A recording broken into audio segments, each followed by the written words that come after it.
আমি সলাতে বিনয়বনত হলাম, আমি সুন্দরভাবে নামাজ পড়লাম, বাইরে থেকে দেখলেন আমি খুব সুন্দরভাবে সলাত আদায় করলাম, আপনার কাছে মনে হলো আমি খুব মুমিন ব্যক্তি, বা এই হুজুর তো একদম সলাতে সিজদায় চোখ দিয়েছেন, সিজদা ছাড়া চোখ সরাননি, সুন্দরভাবে নামাজগুলো পড়লেন, রফিলি আদায় করলেন, তারপরে সুন্দরভাবে সলাৎ শেষ করলেন, ধীর স্থিরভাবে অনেক সময় নিয়ে সলাৎ আদায় করলেন, এই যে দেখলেন না, আপনার কাছে আমাকে মুমিন মনে হতে পারে না। আমি মুমিন না, আমি মুমিন না, আমি মুমিন না। আমি ততক্ষণ পর্যন্ত মুমিন না যখন আমি নিজে আমার জন্য যা পছন্দ করব, আমার আরেক মুমিন ভাইয়ের জন্য, আমার নিজের ভাইয়ের জন্য আমি সেটা পছন্দ করব না।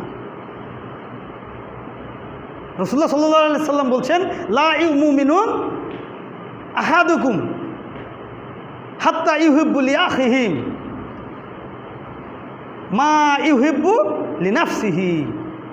রাসূলুল্লাহ সাল্লাল্লাহু আলাইহি সাল্লাম বলছেন, ততক্ষণ পর্যন্ত তোমরা মুমিন হতে পারবে না যতক্ষণ না তুমি তোমার জন্য যেটা পছন্দ করো সেটা তোমার ভাইয়ের জন্য পছন্দ করো না, ততক্ষণ পর্যন্ত তুমি মুমিন হতে পারবে না। আর যদি কারো শত্রু নিজের ভাই হয়ে যায়, তার পৃথিবীতে আর কোনো শত্রু লাগে না। যদি কারো নিজের মায়ের পেটের ভাই শত্রু হয়ে যায়, তাহলে পৃথিবীতে তার আর কোনো শত্রু লাগে না, সে সবচেয়ে বড় শত্রু পেয়ে গেছে। আর যদি কারো ভাই তার নিজের বন্ধু হয়ে যায়, তাহলে তার আর এর চেয়ে বড় বন্ধু লাগে না। বন্ধু লাগবে, তবে এর চেয়ে বড় আর বন্ধু লাগে না।